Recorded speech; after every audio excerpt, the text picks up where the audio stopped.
Thanks. So, in which war did you serve? Vietnam, And what was your branch of service? Army, What was your highest rank? Specialist 5th class. And in what general locations did you serve? My base camp was Camp Evans. I was with the 1st Air Cav Division. From there, I flew to Way Phu Bai, Quang Tri, Ashaw Valley, Khe Sanh, and other places I don't remember their names. So, were you drafted or did you enlist? No, I enlisted in 1967. Where were you living at that time? At that time, I was living in Seymour. And do you recall the date? That I went in? Yeah. Yeah, March 27th, With 67. Can you tell me why you joined? Well, they were drafting, they were having a big build-up, and I figured, well, if I join, maybe I get something else out of it. Instead of, if you're drafted, you end up mostly in the infantry. A lot of it, anyway. So I joined, I got into aviation. And why did you pick the service branch you joined? Well, I didn't care for the Marines. My brother was in the Marines, and he said, stay out of there. And the Air Force was 4 years, the Navy was 4 years, Army was 3. So you joined because you just wanted to be like in 3 years there. Yeah, in and out. That's great. So can you tell me a little bit about your first days in service? I went to Fort Jackson, South Carolina for basic training. After basic, I went to Fort Rucker, Alabama for aviation school. I went to 2 courses there. And from there, I came home on leave, and then I went to Vietnam in the first part of November of 67. And I served a year. I came home in 68 in November. And I volunteered to go back. I went back in January of 69 and came out of there in June or July of 69. So how was it like when you went in the army? So how did you feel? It was all right. You know, you go through basic, you do a lot of exercises, and I felt, and the guys I was with, they were all good. Same thing with school, going to school. That was all right. Was it like you expected it to be, or? Yeah, it wasn't bad. I mean, you put up a little baloney in basic with the drill sergeants and that, but after that, going to school was all right. And of course, when you got over Vietnam, that's altogether different.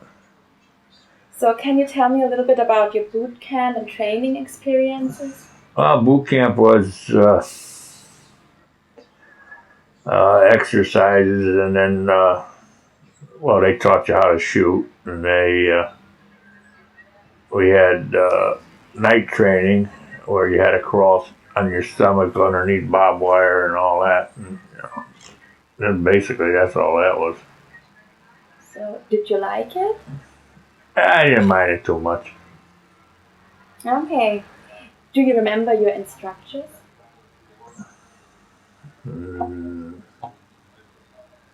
My instructor?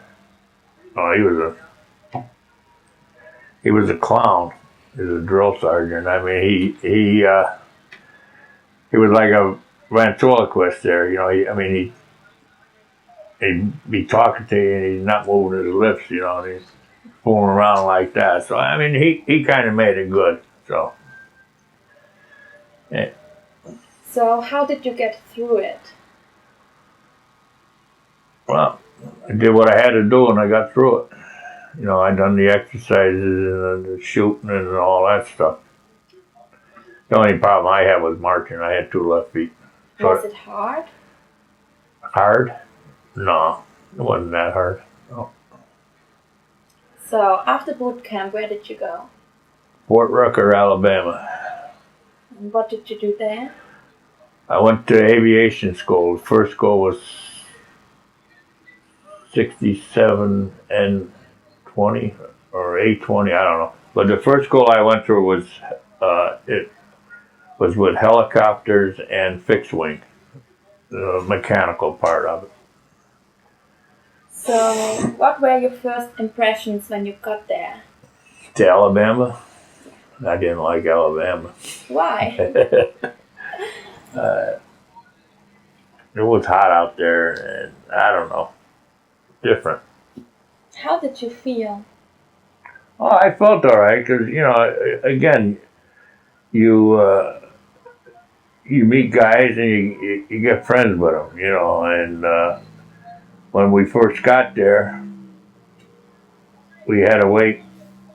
I don't know how long, a couple of weeks, 3 weeks before the next school started. So they had us on, I don't know what you would call it, but we had to go around to the barracks and make sure the furnaces were burning. Back then, you burn coal and stuff, So we had to do. We were on kind of like a fire watch, I guess you would call it. And it was all right. And then we started school, and like I say, the first school was helicopters and fixed wing, where they would teach you how to, work on them. And like the fixed wing, we ran up the engines and stuff like that. And then the second school I went to was all helicopters, Hueys. Okay. Where did you go after Alabama? I came home on leave and I went to Vietnam. When I went to Vietnam in '67, I landed in Cam Ranh Bay. From Cam Ranh Bay, they sent us up to, I went to An Khê. That's where my company was. So, what was your first impression of Vietnam? I don't know. I was a young kid, I don't know. It was hot, mountains and stuff.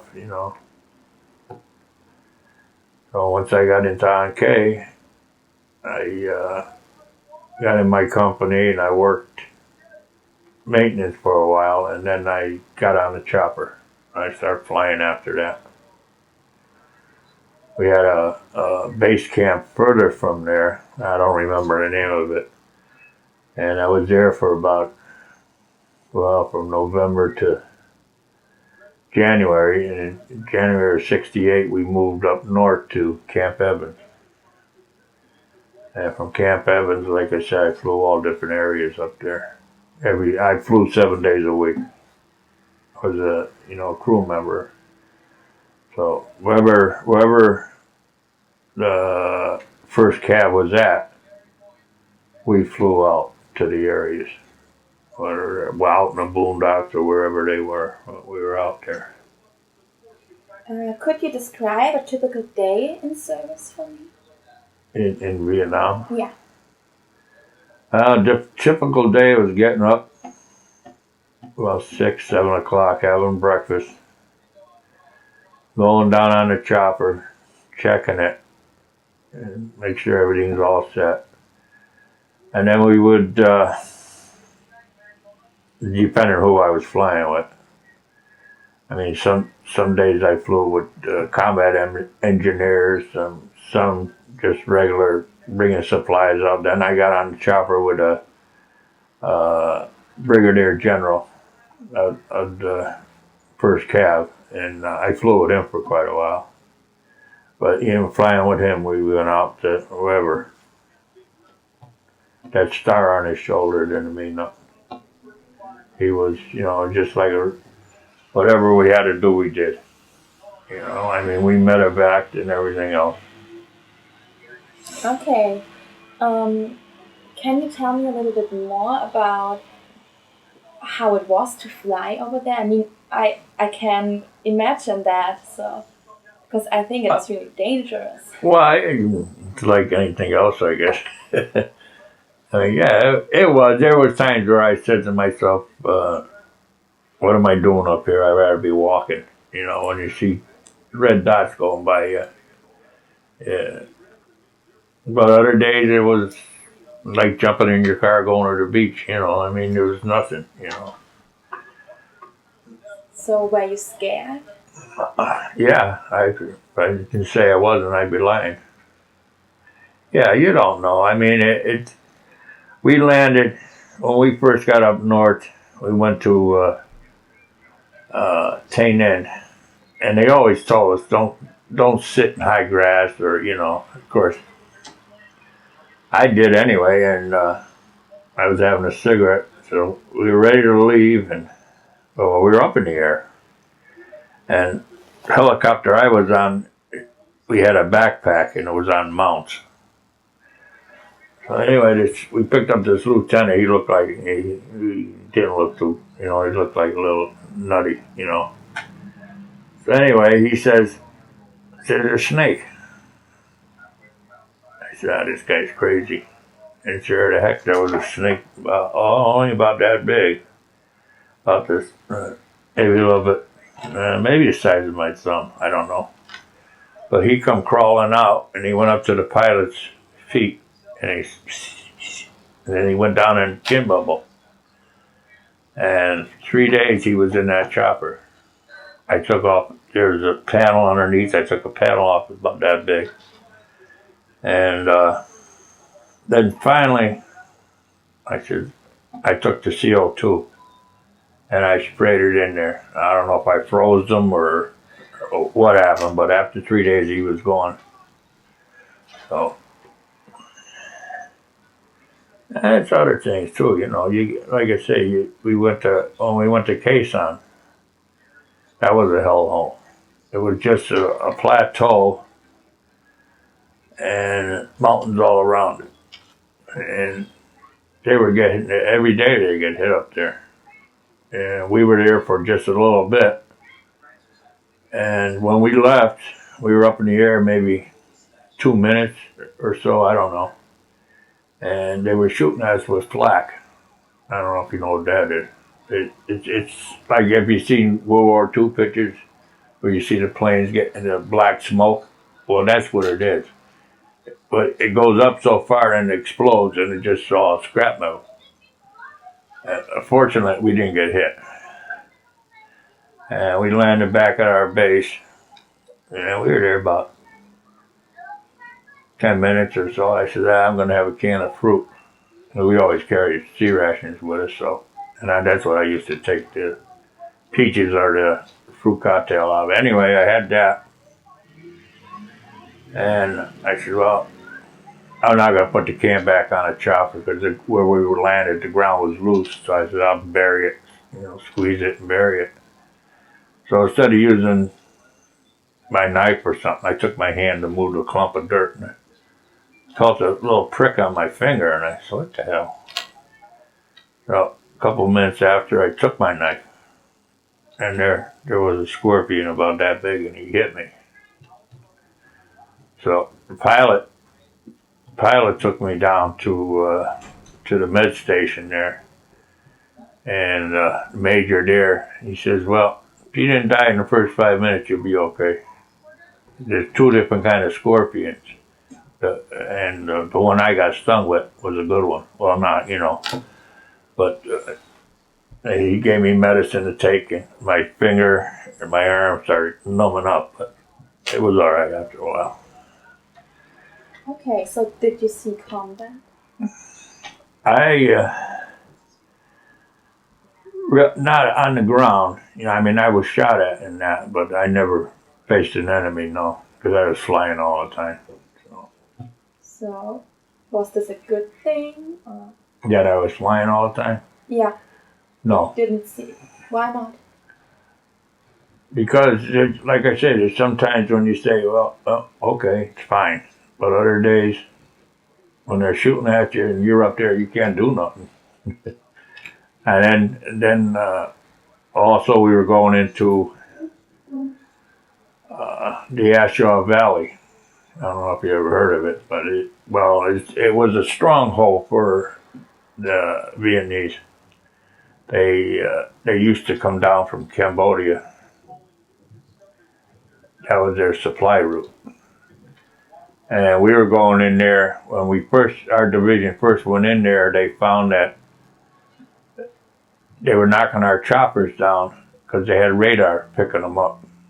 So you had to go in high, and they would bring you in with radar to bring you down. And that we were going in, and the pilot said we're losing pressure in the transmission, and we're up in the clouds. So radar got us and brought us in. They had a couple of choppers right waiting in case we did go down, you know. And what happened was the line blew, and we blew the oil out of it. But we were fortunate to land, you know. So,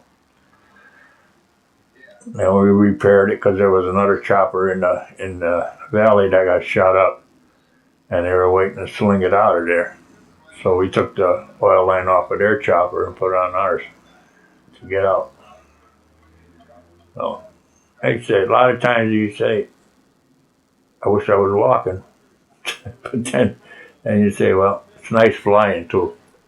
Because, the guys, the infantry guys, they're walking through rice paddies and all that crap. And not only that, it's 110, 120 degrees every day over there. So it's pretty warm. So So were there casualties in your unit? my unit? Yeah. Yeah. We lost one guy when I was there. Yeah, and two others were wounded seriously. They were down on the flight line working on the helicopters, and we had a rocket attack. And the rockets were, I don't know, 6 feet long, I guess. And when they explode, they just rip apart. It's all shrapnel, and you would find about this much left of it. The rest was gone. And like I say, one guy lost half his head from the shrapnel. The other two guys got hit, in their bodies, but they shipped them right out of there. So yeah. How did you feel in that situation? Well, again, I was up that day there. I wasn't down on the flight line. I was up. You feel bad because you see the guys, you have breakfast with them, and then and this was like 10 o'clock in the morning, something like that. That happened that day. So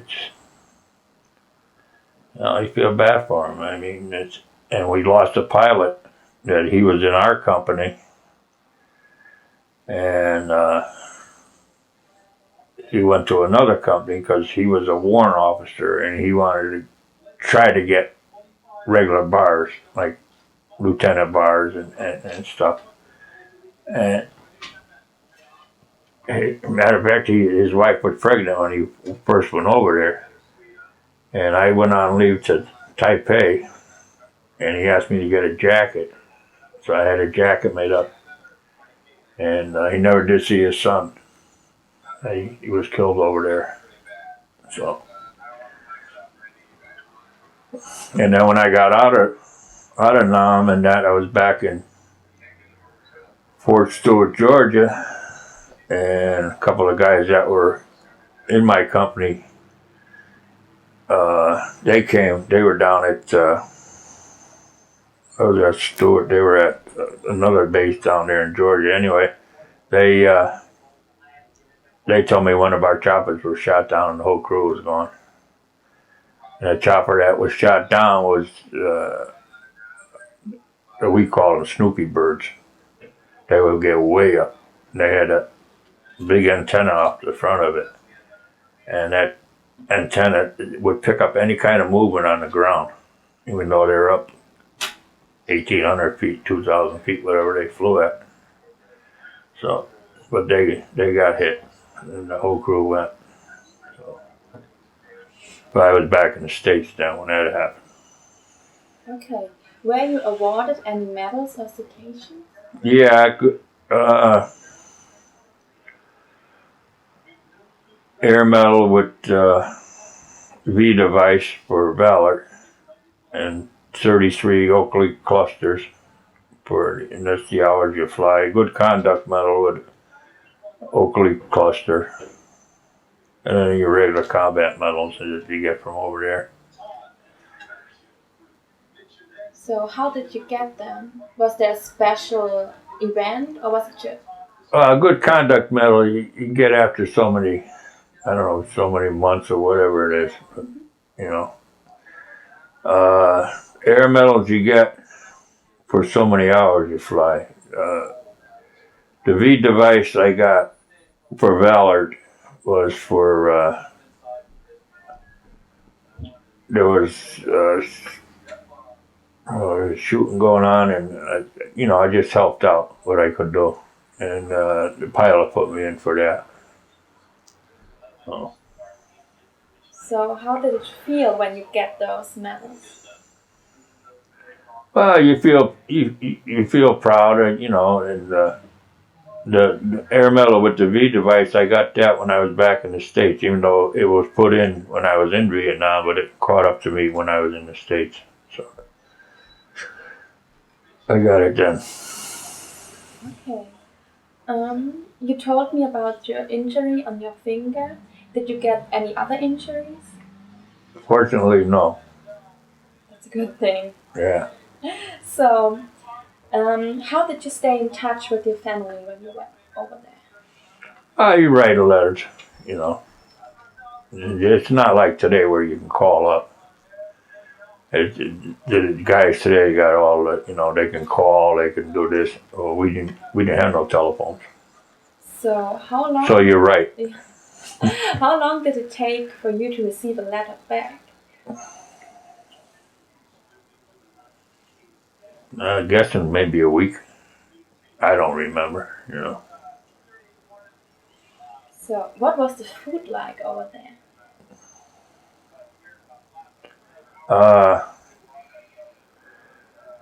The only time really we had a real good meals were Christmas, Thanksgiving.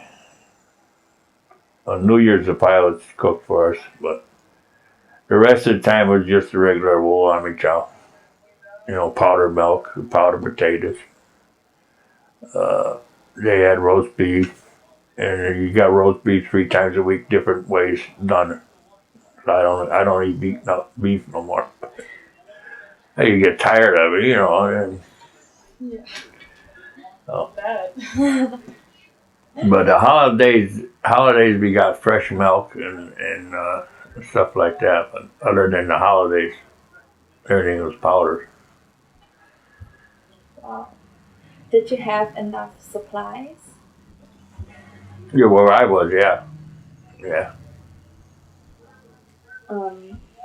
Did you feel pressure or stress? I don't know. I just kind of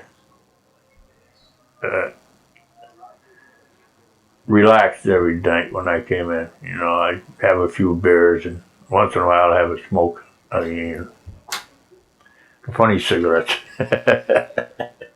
that relaxed me. So yeah, you take day by day, and that's all you could do. Because you didn't know if you're going to wake up in the morning. Because during the nights we had mortar attacks, rocket attacks. You're flopping out of bed at 2 o'clock in the morning, and that just trying to get in the bunker. So like you say, you had to take day by day because you never know. Were there something special you did for good luck? No. How did you entertain yourself?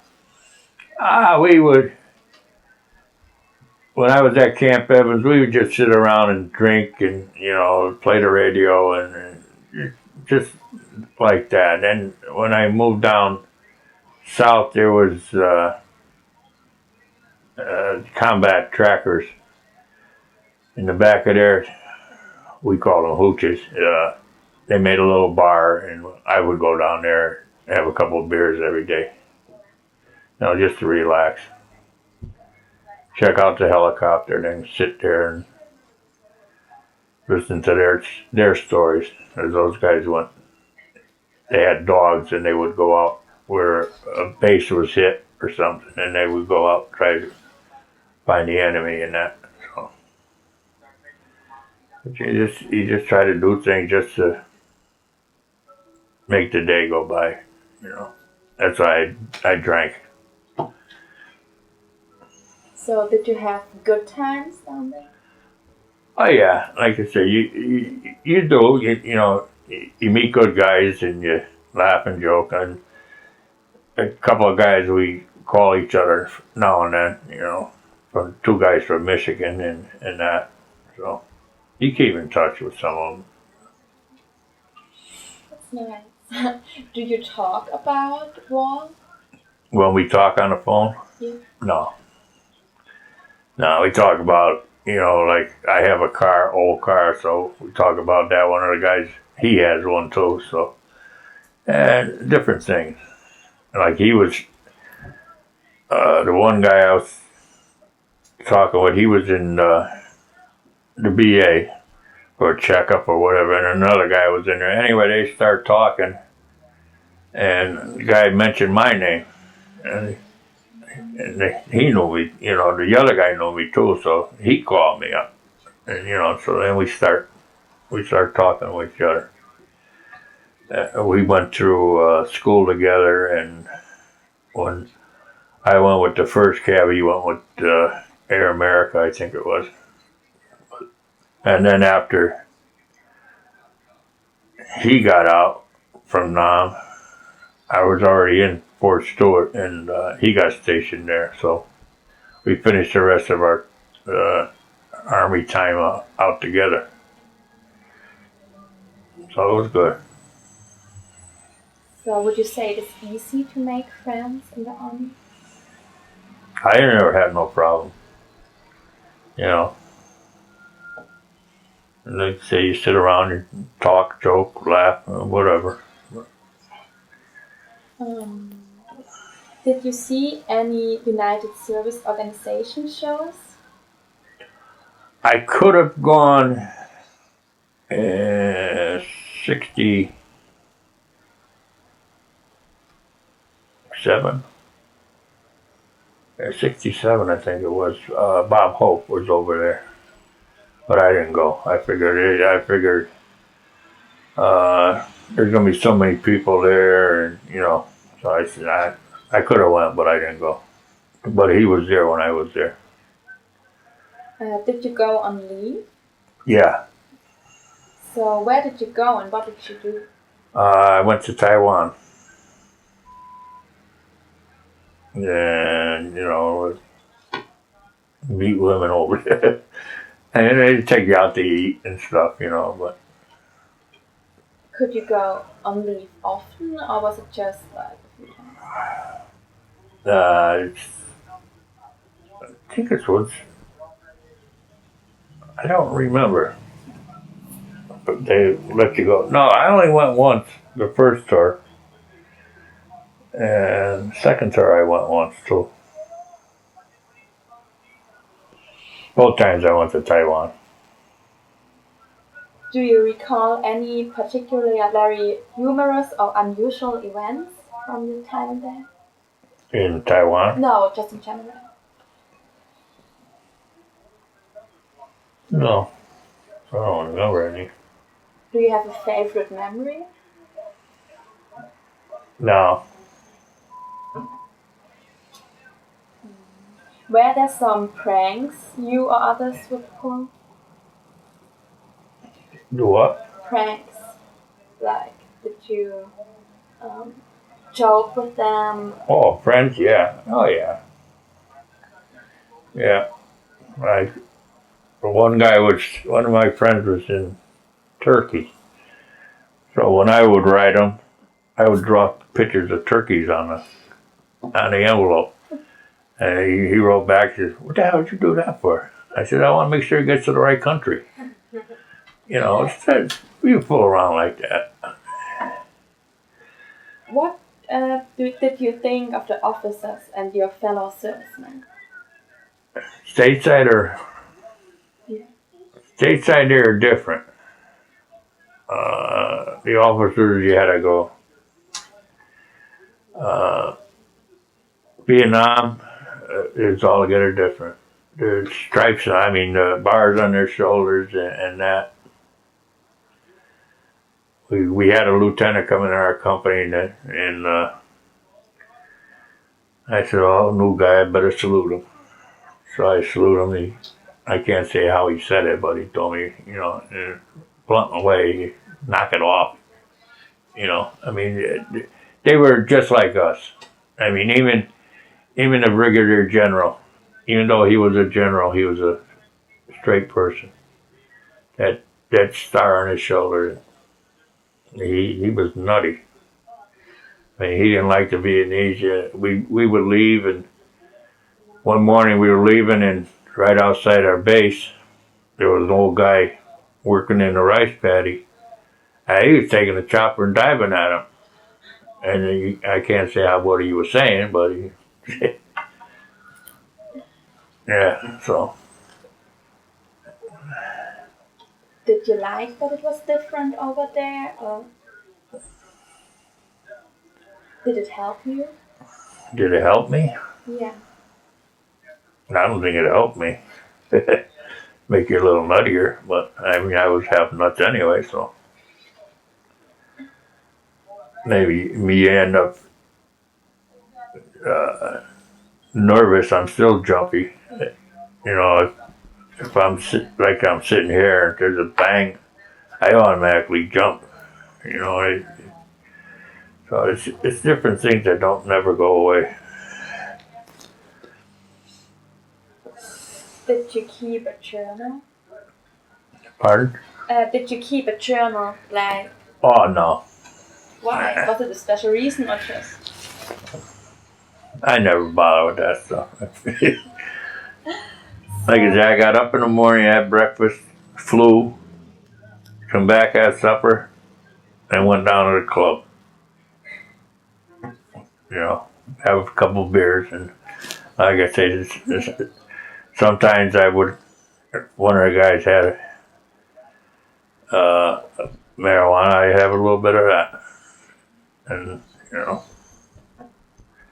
that was the best sleep I ever got.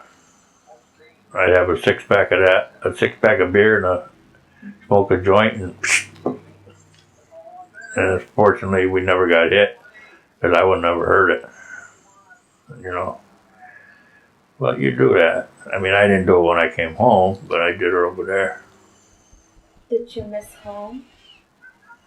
Ah, yeah, because you know you leave your friends and you used to goofing off back here too, you know. So, but we made up for it when we all got out because one guy was in the Navy, another guy was in the Army, so we were all kind of at different times. I mean, a couple of them got out before me, but and we got hooked up again, and it was just like old times. That don't change. Where were you when your service ended? Fort Stewart, Georgia. Can you tell me a little bit about that day and how it was being discharged? Uh, First thing in the morning, we had a clear post, and then we picked up our travel pay, and there's a guy from Michigan. He had his car down there, so he dropped me off at the airport. I don't know where the Savannah I went out of, I think, but yeah. So I was saying goodbye to the other guys too. That you know, and then he took me down, and He stayed with me for a little bit, and then he left, and then I got on a plane to come home. And then when I did come home, that's when 1970. That's when the air traffic controllers were on strike. I flew into Kennedy, and we had to go around in a circle for almost an hour before we can get in, because the air traffic controllers were out. So then landed, and that was it. And how was it to be home again? How was your homecoming? Oh, I mean, with the family, it was nice. Other people, uh, us Vietnam veterans, we were considered child killers and every other thing you wanted. So it's again, it's not like it is today. We didn't get no hero welcome. We didn't get no this, no that, nothing. How was that for you? Well, it stunk, but again, you're young. You know, you just make the best of it. And I kind of, when I went back to work, I kind of just kept to myself and that, I didn't bother. I mean, with other people, with my friends, we done what we had to do. Went out goofing off and stuff. So you did go back to work. Yeah. What was your work like? At that time, I went back to BF Goodrich. And again, like I say, I just went in, did my job, and I didn't bother with nobody. And a lot of times I didn't make it in because I was drinking. So I was lucky I didn't get fired. I ended up quitting because they were going to sell the place. And I got out of there and I found another job. And then I was out of there, I don't know, a year, 2 years, and they blew the place up. I don't know if you remember that. No? In Shelton. But the guy that bought the place from B.F. Goodrich, he was some kind of, he was a holy guy, whatever, and he had a guy come in, and what they did was they brought in 55-gallon drums of gasoline, and they put them in certain parts of the shop. And then they went and they got all the people out. It was on a weekend. There were only a couple of people there, guard and that, and they took them all out so nobody got hurt. And once everybody was cleared from there, they blew the place up. And right now it's just a slab. So That's back then. And a friend of mine was a guard there, and he was telling me about it. He said he was walking through the shop and somebody come up and put a gun behind his head and let's go. How did your military experiences influence your thinking about war or the military in general?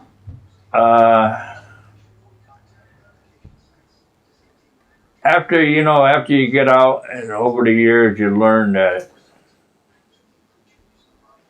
it's senseless. Like Vietnam was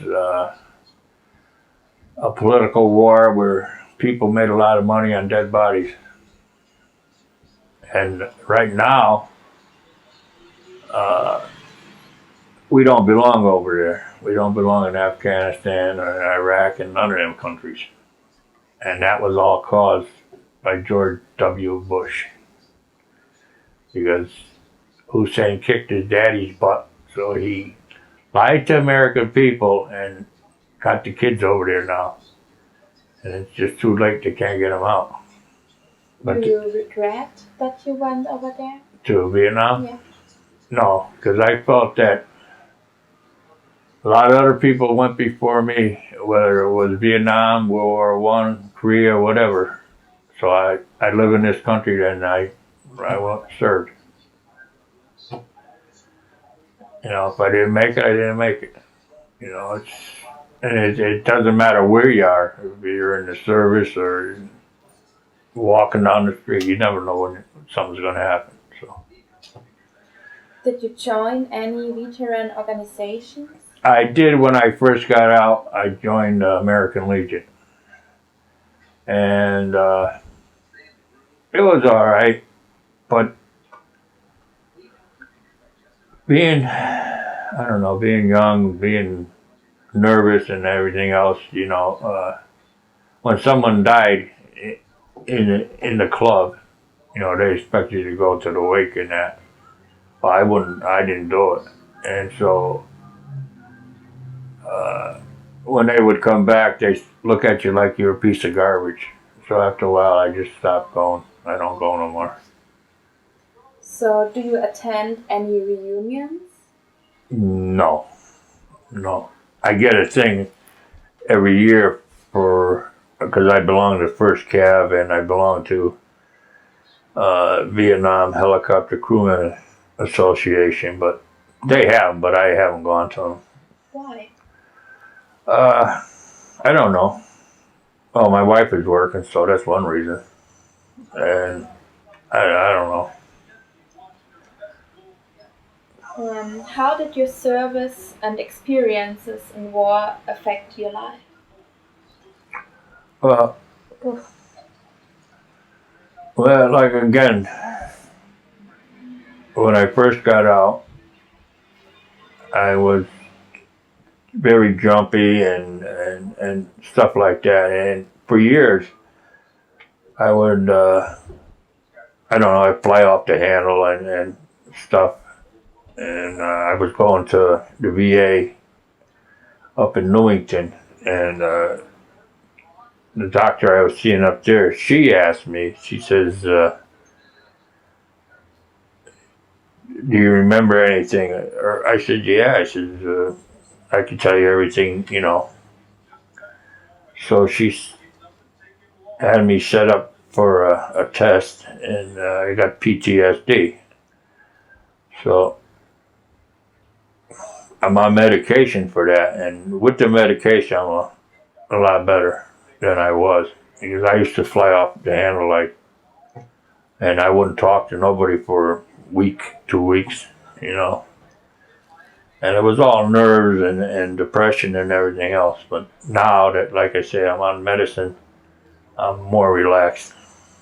And I go to VA for my eyeglasses. I go there for PTSD.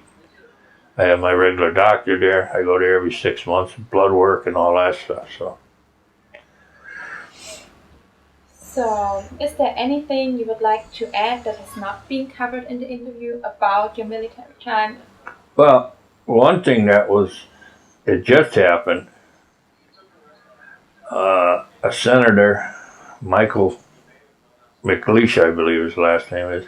Anyway, he co-sponsored a bill that anybody left school early and served over in Vietnam can get an honorary high school diploma. So I checked everything out and I got it. I was right there. So yeah. Anything, like I said, anything that they try to do for the Vietnam vets, I try to take advantage of it for what we went through and how the guys were treated. So I jumped on that right away. So, then I would like to thank you for the interview and especially for your service over there because Oh, it's really thank you. impressive. Thanks. Yeah.